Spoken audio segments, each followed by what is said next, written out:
तर विद्यार्थी मित्रांनो, आज आपण बदलत्या अर्थव्यवस्थेची मूलभूत लक्षणे म्हणजेच भारतीय अर्थव्यवस्थेची मूलभूत लक्षणे किंवा वैशिष्ट्ये म्हणजे काय ते लक्षात घेऊ. Basic future of Indian economy.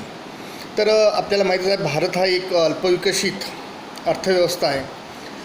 अद्यापही भारतातील लोकसंख्येचा मोठा भाग दारिद्र्यावस्थेत आहे. भारतातील दारिद्र्य तीव्र स्वरूपाचे आहे, तसेच चिरस्थायीसुद्धा आहे. याचबरोबर भारतात अजूनही अप्रयुक्त नैसर्गिक संसाधने अस्तित्वात आहे. म्हणजे काही नैसर्गिक संसाधनाचा पुरेपूर उपयोग झालेला नाही आहे, तर काहीचा अजूनही वापर झालेला नाही, पुरेपूर उपयोग होत नाही, तर काहीचा अजूनही वापर झालेला नाही. अशा प्रकारे भारत हा जगातील अल्पविकसित देशापैकी एक देश आहे. त्यामुळे भारताच्या अल्पविकसित अर्थव्यवस्थेची लक्षणे किंवा वैशिष्ट्ये जाणून घेणे आवश्यक आहे.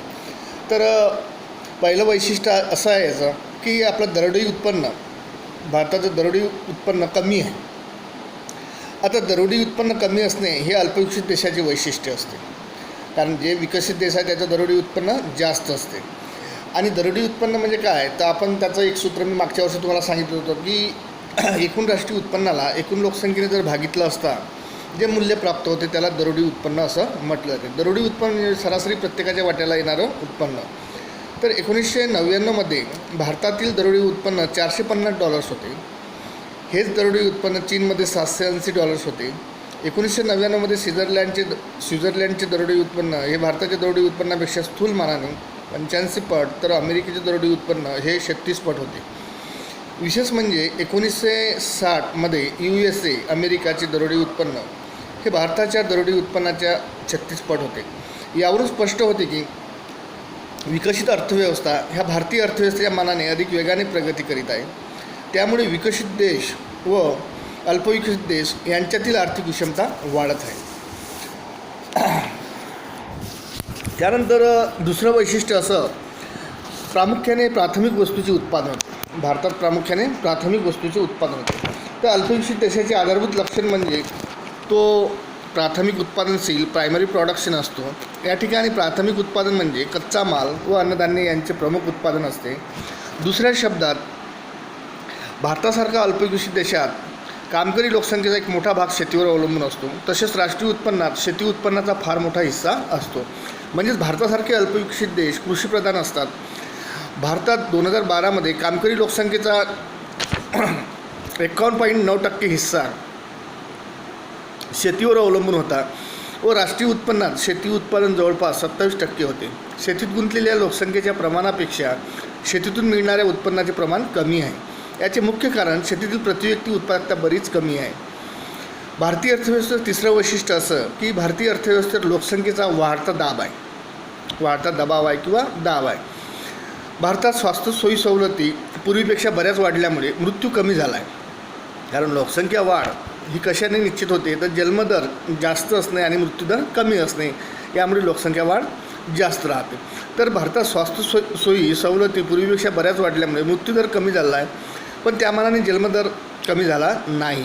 परिणामतः भारतात लोकसंख्या वाढीचा दर वाढत आहे किंवा अपेक्षेनुसार कमी होत नाही. 1941-50 या दशकात लोकसंख्या वाढीचा दर 1.31% होता, परंतु 1981-2010 या काळात तो वाढून 1.93% झाला. या वाढीचे कारण मृत्यूदर घटला. 1911 ते 2001 या काळात मृत्यूदर दर हजारी 48.6 एवढा जास्त होता. तो बराच घटून 2005मध्ये दर हजारी 8 झाला आहे. या तुलनेत हा 1991-2000 मध्ये 49 प्रति हजार होता. तो घटून 2001 ते 2011 च्या दरम्यान 1.64 झाला आहे शेकडो. परंतु या काळात मृत्यूदर 17.6 प्रति हजार झाला आहे. जन्मदर घटला, पण ही घट मृत्यूदराच्या मानाने बरीच कमी असल्यामुळे भारताच्या लोकसंख्येत वाढ झाली. ठीक आहे.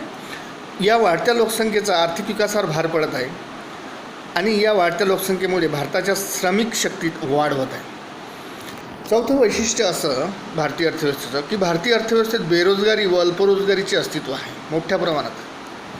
भारतात लोकसंख्या वाढीचा दर जास्त व त्यामुळे श्रमाचा पुरवठा जास्त आहे. त्यामुळे सगळ्या कामगारांना लाभदायक रोजगार देणे अत्यंत कठीण आहे. विकसित देशात प्रभावी मागणीच्या कमतरतेमुळे बेरोजगारी निर्माण होते.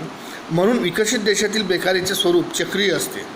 अल्पविकसित देशातील बेकारीचे स्वरूप हे संरचनात्मक असते व भांडवलांची कमतरता हे याचे एक कारण असते. संपूर्ण कामगारांना कामावर सामावून घेता येईल एवढा अर्थव्यवस्थेचा विस्तार करण्याइतके भांडवल भारतासारख्या अल्पविकसित देशाजवळ नसते. तसेच तेथे शेतीच्या बाबतीत छुपी किंवा अदृश्य बेकारी मोठ्या प्रमाणावर असते. जेवढे मजूर शेतीत काम करीत असतात त्यापैकी काही काढून टाकले तरी उत्पादनात मुळीच घट होत नाही. भारताच्या शहरी क्षेत्रात खुली बेकारी तर ग्रामीण भागात ही रोजगारी दिसून येते. ह्या समस्या जाणवतात. त्यानंतर भारतीय अर्थव्यवस्थेत भांडवलाची कमतरता आहे. नंतरचं वैशिष्ट्य, पाचवं वैशिष्ट्य असं की भारतीय अर्थव्यवस्थेत भांडवलाची कमतरता आहे. मुळातच असं म्हटलं जाते की अर्थव्यवस्थेच्या विकासाकरिता भांडवल हे अत्यंत उपयुक्त असते. इव्हन भांडवलाला रक्तवाहिन्या म्हटलेलं आहे. आणि जोपर्यंत शरीरात रक्तवाहिन्या चालू असते तोपर्यंत शरीर जिवंत असते. तसंच अर्थव्यवस्थेला चालना देण्याचं काम हे भांडवल करत असते. आणि म्हणून या भांडवलाच्या कमतरतेमुळे भारतीय अर्थव्यवस्थेच्या भांडवलाच्या कमतरतेमुळे आपली औद्योगिक प्रगती पाहिजे त्या मनात झालेली नाही आहे. म्हणजे तेवढा विकास घडून आलेला नाही आहे. तर भारतीय अर्थव्यवस्था अल्पविकसित असण्याचे आणखी एक मूलभूत कारण म्हणजे पर्याप्त भांडवलाचा अभाव हे होय. हा अभाव किंवा अपर्याप्त दोन स्वरूपाची आहे. पहिला म्हणजे दरमानसी भांडवलाची निम्न मात्रा, तर दुसरे म्हणजे भांडवल निर्मितीचा दर अत्यंत कमी असणे. अल्पविकसित देशात दरोडेई भांडवलाची कमतरता दर्शविणारे महत्त्वपूर्ण निर्देशक म्हणजे कच्च्या लोखंडाचे दरोडेई उत्पादन व ऊर्जेचा दरोडेई उपभोग. आता या एका चार्टमध्ये हे तुम्हाला दिलेलंच आहे की निरनिराळ्या देशामध्ये USA, इंग्लंड, जपान, चीन, भारत यामध्ये ऊर्जेचा दरोडेई उपभोग किती आहे, त्यानंतर एकूण देशी गुंतवणूक व बचत कशी आहे या देशामध्ये. तर हे सगळं याच्यामध्ये दिलेलं आहे. तर त्या तक्त्यावरून आपल्या लक्षात येते की आपण अजूनही भांडवलाच्या बाबतीत बरेच मागं आहोत किंवा भांडवलाची आपल्याकडे न्यूनता जाणवते. तर प्रोफेसर कोलिन क्लार्क असं म्हणतो की देशाची लोकसंख्या दरवर्षी 1% वाढत असेल तर आपला वर्तमान जीवनस्तर कायम ठेवण्याकरता त्या देशाला दर साल 4% अतिरिक्त गुंतवणूक करणे आवश्यक आहे. भारताची लोकसंख्या दरवर्षी 2% वाढते. त्यामुळे भारताला वर्तमान राहणीमानाची पातळी टिकवण्याकरता दर साल 8% अतिरिक्त गुंतवणूक करावी लागेल. त्यानंतर भारतीय अर्थव्यवस्थेचं 6वं वैशिष्ट्य असं आहे संपत्तीचे किंवा आदेयाचे म्हणजे असेटचे सदोष वितरण, ज्याला आपण राष्ट्रीय उत्पन्नाचे असमान वितरण असं म्हणतो. तर भारतात ही एक समस्या आहे की आपलीकडे एकीकडे 20% लोकांजवळ राष्ट्रीय उत्पन्नाचा 80% वाटा आहे, त्याच्या हिस्साला जातो. तर 80% लोकांना राष्ट्रीय उत्पन्नाचा केवळ 20% हिस्सा मिळतो. तर हे जर प्रमाण पाहिलं तर साहजिकच उत्पन्न वाटण्यात आपल्याला विषमता दिसून येते. आणि एका बाजूनं फार थोडे लोक श्रीमंत आहेत तर दुसऱ्या बाजूने बहुसंख्य लोक गरीब असलेले आपल्याला दिसून येतात. तर पुढील तालिकेवरून स्पष्ट होते की ग्रामीण व शहरी परिवारामध्ये याच्यामध्ये एक तालिका दिली आहे. तर याच्यामध्ये विश्लेषणाच्या बाबतीत असं म्हणता येईल की ग्रामीण व शहरी परिवारामध्ये असलेल्या संपत्तीच्या वितरणात तीव्र स्वरूपाची असमानता आहे. ग्रामीण भागात ज्याची संपत्ती 20,000 रुपयापेक्षा कमी आहे अशा 27% परिवाराशी एकूण संपत्तीचा केवळ 2.4%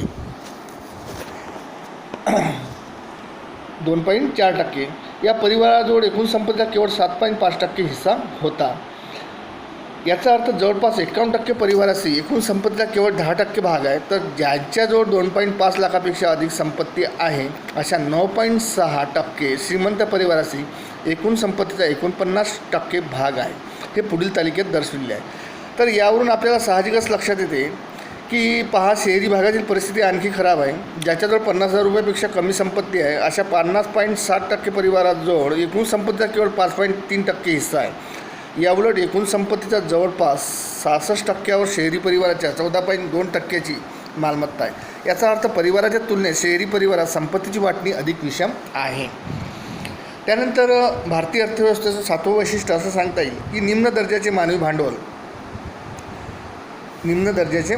म्हणजे मानवी भांडवल याचा अर्थ आपल्याकडे लोकसंख्या आहे, श्रमशक्ती आहे, पण जी विकसित देशात आहे त्या मानाने ती सशक्त नाही, कार्यशील नाही, कुशल नाही असं यामध्ये आपल्याला म्हणता येईल.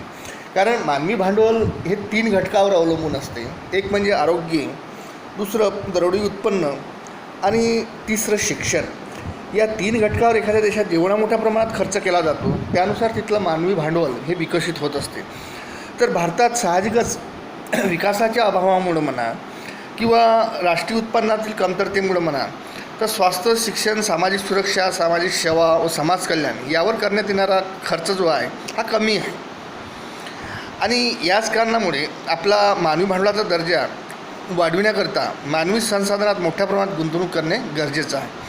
संयुक्त राष्ट्र विकास कार्यक्रमाने देशाच्या मूल्यांकन केल्यानंतर UNDP United Nation Development Programme मानवी निर्देशांकाच्या ह्युमन डेव्हलपमेंट इंडेक्सच्या आधारे केले आहे. ठीक आहे, त्यांचं मूल्यांकन.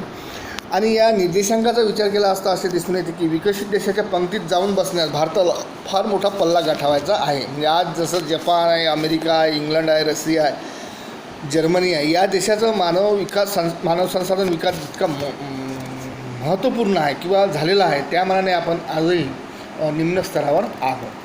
त्यानंतर भारतीय अर्थव्यवस्थेचे 8वं वैशिष्ट्य असं की भारतीय अर्थव्यवस्थेचे महत्त्वाचे लक्षण म्हणजे निम्नस्तरीय तांत्रिक ज्ञान व प्रगती.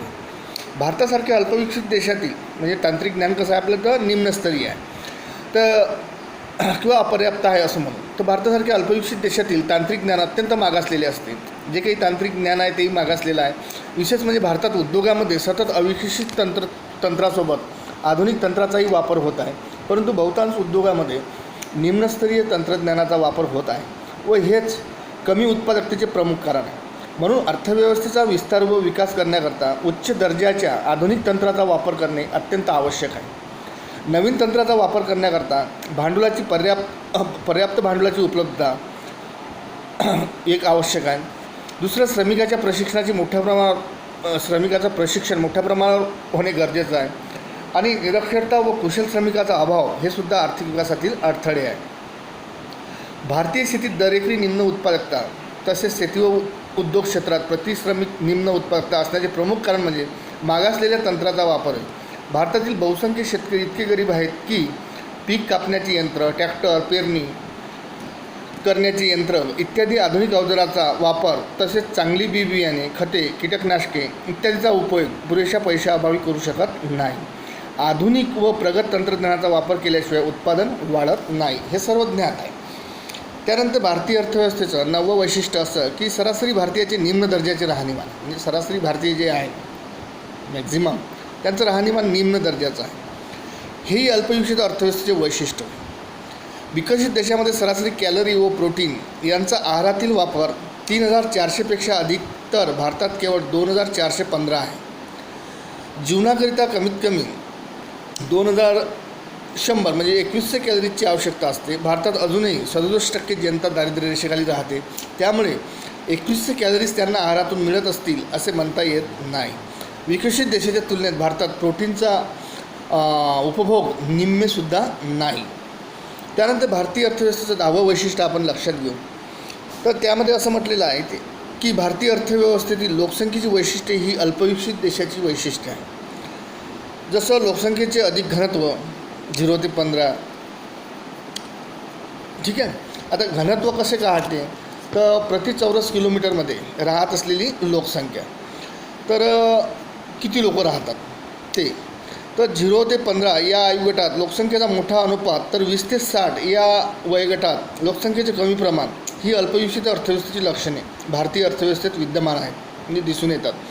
बालमृत्यूचे प्रमाणही जास्त आहे. 2001मध्ये भारतात लोकसंख्येचे घनत्व 324 प्रतिवर्ग किलोमीटर होते. तेच प्रति चौरस किलोमीटर 324 प्रतिवर्ग किलोमीटर होते. याउलट USA सारख्या विकसित देशात लोकसंख्येचे घनत्व 30 प्रति किलोमीटर तर ऑस्ट्रेलिया व कॅनडा या देशात केवळ 3 प्रतिवर्ग किलोमीटर आहे. जगाचे सरासरी लोकसंख्या घनत्व 46 दर चौरस वर्ग किलोमीटर प्रति चौरस वर्ग किलोमीटर आहे. तर लोकसंख्येच्या अधिक घनत्वामुळे भूमी व इतर नैसर्गिक संसाधनावर अपेक्षेपेक्षा अधिक भार पडतो. विकसित देशाच्या तुलनेत भारतात बालकाचे प्रमाण जास्त असल्यामुळे निर्भरता भार बराच वाढतो. कारण अनुत्पादक लोकसंख्येचा आकार व प्रमाण हे जास्त आहे. अत्याधिक निर्भरता भार हे भारताच्या अल्पविकसित अर्थव्यवस्थेचे वैशिष्ट्य आहे. तर असं म्हणता येईल की भारतात 25 ते 40% जनता कुपोषणाची शिकार बनली आहे. पौष्टिक आहार तर मिळत नाहीच, पण जो काही मिळतो तो पुरेसा नसतो. त्यामुळे प्रतिकारशक्ती अत्यंत कमी असते. भारतीय श्रमिकाची कार्यक्षमता कमी असण्याचे सुद्धा एक महत्त्वाचे कारण आहे. राष्ट्रीय संघटनेनुसार मार्च 1999पर्यंत भारतात 3 ते 10 लाख घराची कमतरता होती. म्हणूनच भारताच्या महानगरातून गलिच्छ झोपड्याची संख्या सतत वाढत आहे. तर राहण्याच्या घराबाबतची स्थिती फारशी समाधानकारक नाही हे पुढील तक्त्यावरून दिसून येते. आता इथं स्थायी, अर्धस्थायी, अस्थायी या प्रकारे ग्रामीण भाग आणि शहरी भाग यामध्ये आकडेवारी दिलेली आहेत, ही पाहून घ्याल.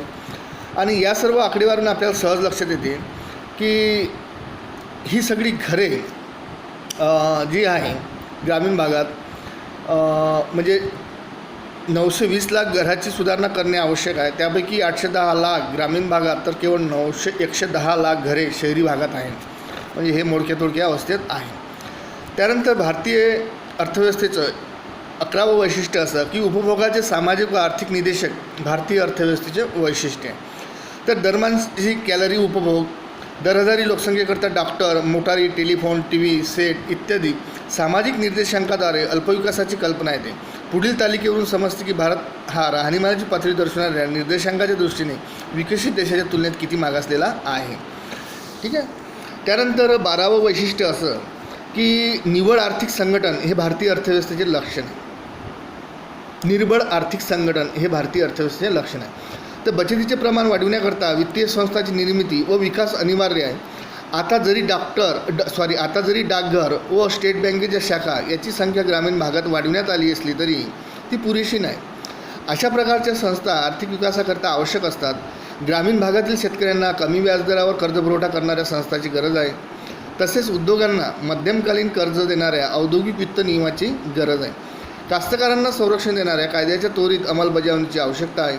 या सर्व संस्थागत अडचणी दूर करण्याकरता कुशल व प्रामाणिक प्रशासनाची गरज आहे. ठीक आहे. त्यानंतर म्हणजे नुसतं संस्था असून चालत नाही, तर तिथं काम करणारे जे लोक आहेत ते प्रामाणिक असले पाहिजे, कुशल असले पाहिजे. त्यानंतर 13वं वैशिष्ट्य असं आहे की उत्पन्नात असणारी मोठी तफावत. याचा अगोदर याला आहे आपल्याला, पण पुन्हा एकदा रिपीट पाहून घेऊ. याला मी वेगळ्या स्वरूपात दिला आहे. तर विकसित देशाच्या तुलनेत अविकसित देशाच्या उत्पन्नातील तफावत बरीच मोठी असते. हे पुढील तालिकेवरून स्पष्ट होते. थोडक्यात भारतासारख्या अल्पविकसित देशाच्या अर्थव्यवस्थेची मूलभूत वैशिष्ट्ये म्हणजे प्राथमिक उत्पादनशीलता, दरोडे निम्न उत्पन्न, लोकसंख्येचा भार, बेरोजगारी, अल्परोजगार, भांडवलाची कमतरता, तांत्रिक ज्ञानाची निम्न पातळी, संपत्तीची विषम वाटणी आणि दुबळे आर्थिक संघटन व निम्नस्तरीय मानवी शक्ती ही आहे. तर या नंतरही तुम्हाला काही याच्यात ॲड करता येते. जसं बाजारपेठेची कमतरता आहे, बँकिंग सुविधांचा अभाव आहे, अभाव नाही म्हणता येईल, कमतरता आहे. म्हणजे आजही आपल्या देशामध्ये जवळपास 20 ते 25 हजार लोकसंख्यामागे एक बँक आहे. पण विकसित देशाचा विचार केला तर तिथं 500 ते 700 लोकांमागे एक बँक आहे. तर अशा प्रकारे आपल्या इथं बँकिंग सोयीचा अभाव दिसून येतो. तर आणखी याच्यात तुम्हाला 2-3 वाटलं तर ॲड करता येते. आणि या अनुषंगाने ही बेरोजगारी आपलं भारतीय अर्थव्यवस्थेची वैशिष्ट्ये आपल्याला स्पष्ट करता येतात.